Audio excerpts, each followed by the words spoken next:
The writing sample. It's kind of funny, actually. Somebody asked me the other day, how come LSAT prep folks don't typically devote a ton of attention to the writing sample? And my answer is pretty simple. It's that the writing sample, it's not scored.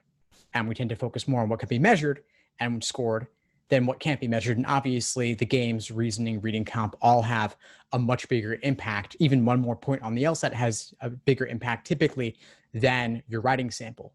But the fact that the writing sample is so often ignored is actually a consequence, in part, due of the fact that the writing sample used to be handwritten, not typed. So admission officers didn't give it nearly as much focus as they can now. If it's typed, it's legible, they can read it more easily.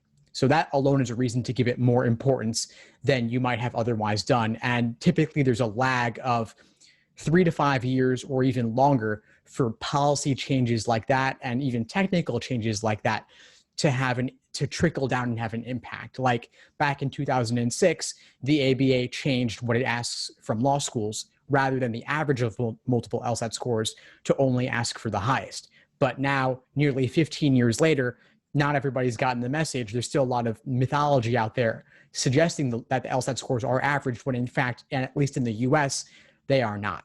So it'll take a while before folks realize the writing sample actually matters more than it used to.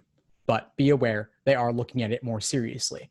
When do they look at it in particular? They look at it in particular when you're a non-native English speaker. So if English is not your first language, then they're more likely to give it more attention, because they'll know that obviously your application essays, you could have gotten helped, but the writing sample, obviously not getting any help on that. It's proctored like the Flex is. So online, from home, they're watching you with video and microphone. So they're making sure that it's really you doing it. So that's one reason to take it seriously. Secondly, is if your English grades or your GPA overall, anything involving writing, isn't as high as it otherwise could have been.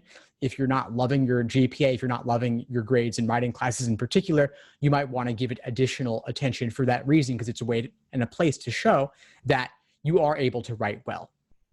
Now, what does writing well involve, and what are some mistakes to avoid? So 3 things I want you to think about. First off, you can redo it. So if you've done it before, handwritten or typed, you can pay to do it again and type it, and then give it at least another shot, give it a better result, a better effort, and that'll be on record. They'll be able to see multiple, but you can at least give them a great one to look at.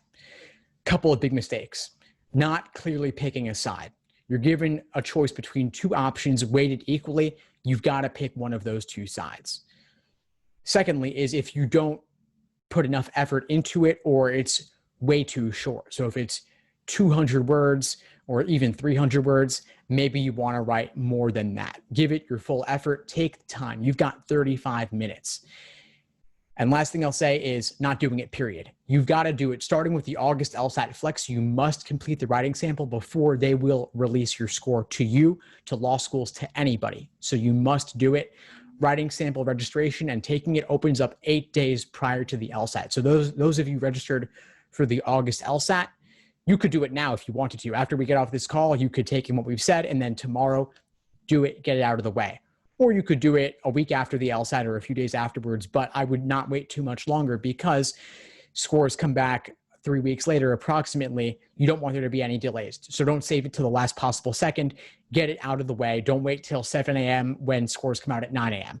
It may not fully process in that time. So get it done at least within a week or so after the actual LSAT. Thanks for tuning into the show. Please subscribe if you haven't done so already to be notified of new episodes as I release them. And feel free to reach out if you need anything at all as you move forward with your prep. I'm happy to help however I can. In the meantime, I wish you all the best and take care.